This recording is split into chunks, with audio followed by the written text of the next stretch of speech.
여러분 반갑습니다. 슈퍼리치입니다. 오늘 양시장 재차 조정으로 진행이 되는 상황이기는 하지만 그래도 좀 양봉으로 유지를 하고 있는 모습이 오늘 하루 좀 양봉으로 계속해서 유지를 해줘야지만 시장이 앞으로 다음 주에 살아날 수 있는 구간이다 라고 생각을 하시면 될 것 같고, 우리가 또 계산을 했을 때 지금 계속해서 커플링이 나오고 있는 포인트적인 부분이 있어요. 그래서 그 포인트를 여러분들한테도 설명을 해드릴 거고, 오늘 시장 그리고 앞으로의 전략적인 부분도 여러분들한테 설명을 해드릴 거니까 여러분들이 구독이랑 좋아요 눌러주시고 영상 끝까지 다 확인을 해주시면 되실 것 같습니다.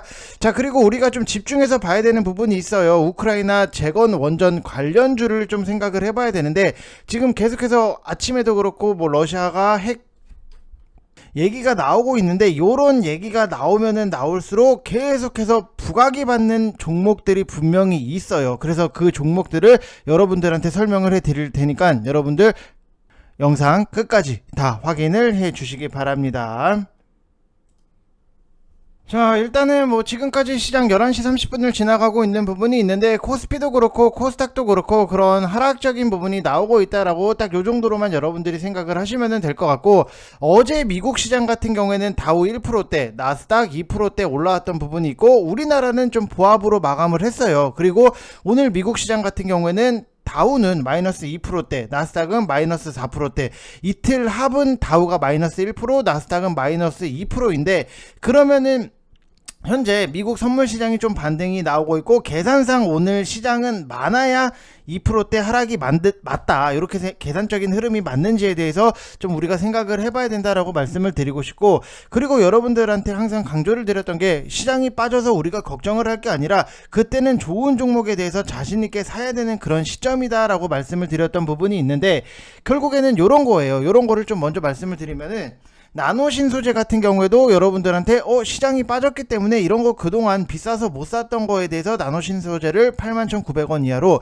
분할적으로 좀 접근을 하세요, 6월 14일 영상에서 바로 말씀을 드렸던 부분이 있어요. 근데 당연히 시장이 내려왔을 때 우리가 좋은 종목에 대해서 잘 사면은 이렇게 수익적인 부분, 어제 시장이 안 좋았음에도 불구하고 뭐 이녹스 같은 경우에도 분할 매수를 통해서 수익적인 부분 만들어낼 수 있는 거고, 나노신소재 같은 경우에도 우리가 분할 매수를 통해서 5%대 수익적인 부분, 그리고 시노펙스 같은 경우에도 2%대 수익적인 부분이 만들어진다, 어제.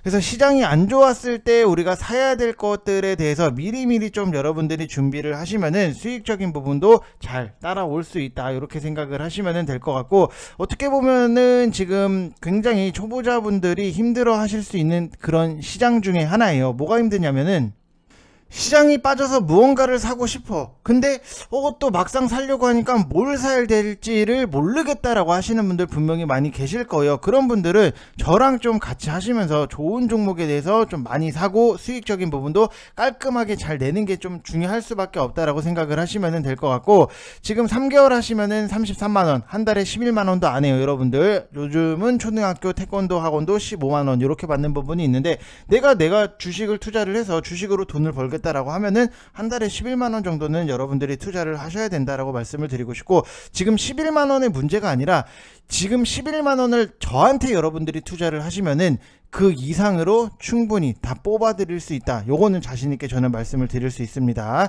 자, 그래서 010-8619-9991 이쪽 번호로 성함 쓰셔서 문자만 보내주시면 되실 것 같고, 정말로 여러분들이 과감하게 선택을 해야 되는 지금의 시장이에요. 삼성전자 같은 경우에도 오늘 6만원을 깨고 내려온 부분이 있는데, 무조건 잡주 같은 거는 정리를 하시고 좋은 종목으로 교체를 해서 어느 정도는 메꿔 나가서 나중에는 수익을 만들어 나가는, 그게 굉장히 중요한 시점 중에 하나다라고 생각을 하시면 될 것 같습니다. 지금은 여러분들이 지수 자체에 대해서 좀 기대를 한다라기보다도 개별 이슈적인 부분에 대해서 시장 파악을 하고 수급을 보고 같이 실현을 해 나가면은 수익적인 부분도 깔끔하게 만들어질 수 있다, 이렇게 생각을 하시면 될 것 같습니다. 자, 그래서 일단은 뭐 아침에 반대 매매는 쏟아졌고 회피성 매도도 다 나온 것 같고, 지수는 여기서 반등 시도가 나올 여지는 충분히 있기는 있는데, 단 반등 시 800포인트가 또 저항이 될 수밖에 없는 거고, 지금 뭐 기어이 6만원을 뭐 깨고 내려온 삼성전자가 약세를 보이고 있는데, 이거는 간단하게만 말씀을 드리면은 삼성이라는 기업의 문제라기보다는 결국에는 수급의 문제예요. 최근에 기관 매도가 굉장히 많았던 부분이고, 대부분 뭐 펀드 자금들, 그리고 삼성이라고 반대 매매로부터 자유로울 수는 없어요. 그래서 순간적으로 이번에 6만원 이탈은 하겠습니다만, 저는 빠르면 다음 주 이후 바로 회복은 될 것 같다라고 보여지는 부분이 있고, 참 어떻게 보면은 씁쓸한 시장이기는 하지만 뭐 어려운 거는 없어요. 왜냐면은 며칠 전에도 똑같은 시장이 반복적으로 나왔다. 지수가 내리면 내릴수록 당연히 어디가 강해요? 인플레 테마만 강하게 움직이고, 요런 거니까 시장이 어려운 거는 없다. 단 인플레를 제외한 거의 99%의 종목들은 싸그리 하락이다.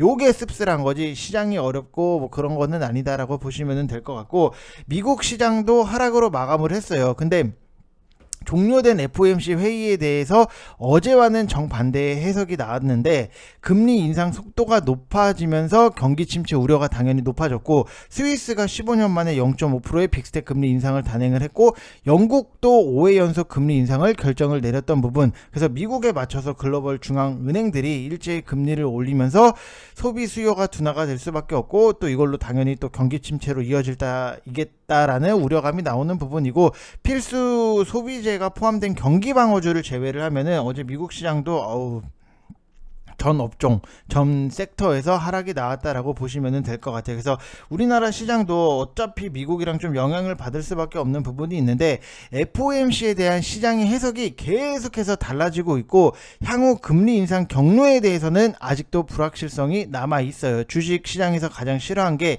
이 불확실성이에요. 뭐가 됐든지 간에 밖으로 좀 결과가 나와야 되는 부분. 그래서 경기 침체 우려가 지속되는 만큼 경계감 유지가 필요할 수밖에 없는 거고, 하락 출발 후의 장중 방향성은 미국 나스닥 선물 지수를 좀 봐야 된다. 최근에 국내 증시 장중 흐름은 나스닥 선물 지수의 움직임에 거의 뭐 90% 이상 커플링이 나오고 있어요. 그래서 시장 분위기의 근본적인 변화를 위해서는 인플레이션 피크아웃이 확인돼야 될 거고, 7월에 예정된 바이든의 사우디 방문도 우리가 주목을 해야 되는 부분이 있는데, 제가 요거는 내일 영상에서 한번 말씀을 드릴 거예요. 그래서 여러분들이 요거를 좀 어느 정도 이해를 하시면서 주식 시장을 봐야지 좀 편안하게 할 수 있는데, 그냥 단순하게 뭐 바이든이 사우디 가는구나, 뭐 가거나 말거나 주식은 왜 안 가지? 요렇게 생각을 하시면 안 돼요. 다 이유가 있는 거예요. 무슨 말인지 이해되셨죠? 요거를 여러분들이 이해를 하시고 주식 시장을 보는 거랑, 그냥 바이든 뭐 사우디 가거나 말거나 뭐에 가지 요렇게만 생각을 하면은 이게 전략이 안 세워진다, 이렇게 생각을 하시면 될 것 같아요. 무슨 말인지 이해되시죠? 그래서 지금은 좁은 시야보다도 큰 그림을 그려 나가면서 봐야 된다, 이렇게 좀 말씀을 드리고 싶습니다. 자, 그래서 뭐 일단은 뭐 오늘 뭐 상승 종목이 너무나도 탄력적기 때문에 뭐 시장이 좋을 수는 없다라고 말씀을 드리고 싶고, 일단 우리가 좀 봐야 되는 부분이 있어요. 최근에 굉장히 또 러시아가 뭐 핵 얘기가 나오다 보니까는 각광받는 종목들이 굉장히 많아지고 있는데, 그 중에 제가 보는 거는 대명에너지, 그 다음에 두산에너빌리티, 그 다음에 대한전선, 요 세 개를 좀 여러분들한테 설명을 해드릴 건데, 일단 대명에너지 같은 경우에는 최근에 상장한 지 얼마 되지는 않았어요. 근데 지금 계속해서 신재생 에너지 여기에 대해서 좀 투자를 하는 부분이 나오고 있어요, 유럽 전체적으로. 근데 이 대명에너지 같은 경우에는 태양광이라든지 풍력을 기반으로 사업 개발, 그 다음에 설계, 조달, 시공, 운영 관리, 이런 거 사업 전 단계를 수행할 수 있는 회사인데, 지금 러시아랑 우크라이나 전쟁으로 유럽이 탈러시아 정책으로 태양광 시장의 성장 속도가 높아질 가능성이 있고, 2030년도까지는 총 전력 생산 중에서도 재생에너지 비중은 50%로 늘릴 계획을 하고 있다. 그리고 또 태양광 에너지 관련주들의 상승 세 같은 경우에도 전 세계적으로는 탄소 중립이라든지 친환경 에너지에 대한 수요가 증가를 하고, 8일날 같은 경우에도 국제에너지기구에서는 덴마크에서 열렸어요. 그래서 태양광이랑 풍력 발전 에너지를 추가로 확보를 하는 계획을 발표를 했던 부분이 있고, 2040년도까지는 탄소 중립을 이루고 석탄이라든지 석유로 돌아가는 모든 화력 발전소를 폐쇄하겠다, 요거를 목표를 하고 있고, 유럽연합 같은 경우에도 27년도까지 러시아산 화석 연료에 의존하지 않기 위해서 에너지 안보 계획인 리파워 EU를 이유를 발표를 했던 부분도 요거랑 엮여 있다라고 생각을 하시면 될 것 같아요. 그래서 이거를 뭐 지금 당장에 여러분들 오늘 잡으세요, 요거는 아니지만 지금 이런 이슈적인 부분이 나오면은 이런 신재생 에너지들이 계속해서 각광을 받을 수밖에 없다. 러시아가 지금 계속해서 어떻게 보면은 또 어디를 어떤 식으로 어떻게 공격을 할지도 모르고 석탄, 석유 이런 거를 가지고 또 어떤 꼬장을 부릴지 모르잖아요. 그래서 미리미리 다른 유럽 국가에서도 지금 계속해서 대비를 하고 있다라고 보시면 될 것 같고, 그리고 그 전에 이 영국이랑 프랑스에서도 탈원전 정책을 뒤집어 엎었던 거는 이 신재생 에너지의 한계점이 있었기 때문에 원전이 이게 신재생 에너지만으로는 어느 정도 좀 한계가 있겠구나. 바람이 뭐 일정하게 맨날 부는 것도 아니고 오늘 바람 불고 내일 바람이 안 불면은 그럼 풍력을 못 쓴다? 그것 풍력의 양이라든지 뭐 질이 달라질 수밖에 없는 거잖아요. 그렇기 때문에 원전이 필요는 하겠구나라고 분명히 느꼈어요. 그래서 탈원전 정책을 뒤집어 엎었던 건데, 그러면은 우리가 좀 봐야 되는 게 이 소형 모듈 원전, 두산 에너빌리티 같은 경우에는 세계 1위 SMR 기업으로 불리는 뉴스케일 파워에 1200억 원대 지분 투자를 단행을 했었고, 29년도에 이제 상용화될 SMR의 주요 기자재를 이미 제작을 하고 있는데, 최근에 유럽연합의 텍소노미에도 원자력이 포함이 되면서 SMR 소형 모듈 원전 수출의 청신호가 열렸고, 이제 두산 에너빌리티 같은 경우에도 대형 원전 분야에서 쌓은 노하우를 바탕으로 미국 기업이랑 동반 성장을 노리고 있다라고 보시면 될 것 같아요. 그래서 일단은 뭐 정부도 지원을 해주는데 안정성이라든지 경제성을 갖춘 SMR 개발을 추진을 하고 표준 설계 도출, 그 다음에 인허가 신청 등등 제도 자체를 좀 마련한다는 방침이고, 체코랑 폴란드 이런 국가에서 신규 원전 수주도 정부에서 같이 지원을 해주기로 했다라고 보시면 될 것 같아요. 그래서 뉴스케일 파워 같은 경우에도 루마니아에 이제 SMR 제작을 추진을 하고 있고, 지난달 미국이 체코에 보낸 원전 협력을 위해서 무역 사절단도 뉴스케일 파워가 포함되어 있기 때문에 동유럽 시장에서 입지는 당연히 뭐 확대될 걸로 예상이 되는 부분이 있는데, 그러면은 뉴스케일 파워가 SMR의 개발을 담당을 하고 SMR의 실질적인 제작 은 발주를 통해서 이루어지는데, 이 두산 에너빌리티가 그 제작사로서 지분 투자를 통해서 긴밀한 협력을 구축을 하고 있고, 뉴스케일 파워가 SMR 수출을 확대할수록 두산 에너빌리티에게는 당연히 호재다, 이렇게 생각을 하시면 될 것 같아요. 그래서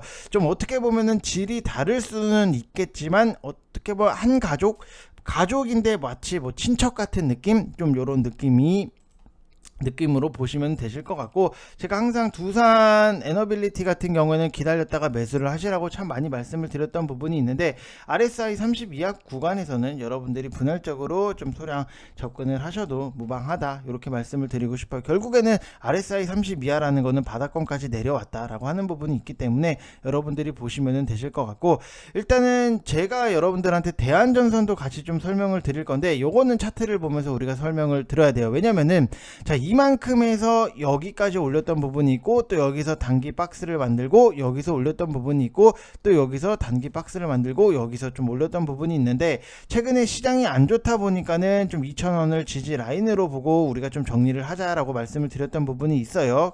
그리고 차라리 1,800원에서 여기 1,700원 요 사이에서 좀 분할적으로 좀 잡아봅시다 라고 말씀을 드렸던 부분이 있는데, 오늘 또 시장이 빠지다 보니까는 1,795원까지 내려오면서 우리가 요거는 여기 1,800원에서 1,700원 사이에 분할적으로 접근을 하고, 좀 1,600원을 지지선으로 보시면 될 것 같다라고 말씀을 드리고 싶어요. 근데 지금 대한전선 같은 경우에도 결국에는 뭐가 됐든지 간에 원전을 짓는 데에 있어서도 당연히 뭐 전선이 필요할 수밖에 없는 거고, 전기차도 결국에는 친환경 여기랑 다 묶여버리는 부분이 있잖아요. 그래야지만 뭐 친환경 자동차 전기차를 타야지만 우리가 석유라든지 이런 것들에 대해서 그렇게 멀어질 수 있는 부분이 있는데, 지금 전기차의 글로벌 판매량 증가에 따라서 당연히 전기 수요가 증가를 하는 부분이 있고, 당연히 송배 전망 보강이라든지 아니면은 신규 건설이 필요할 수밖에 없다라고 보시면 될 것 같아요. 그리고 우크라이나 재건 쪽으로도 우리가 좀 묶어볼 수 있는 부분이,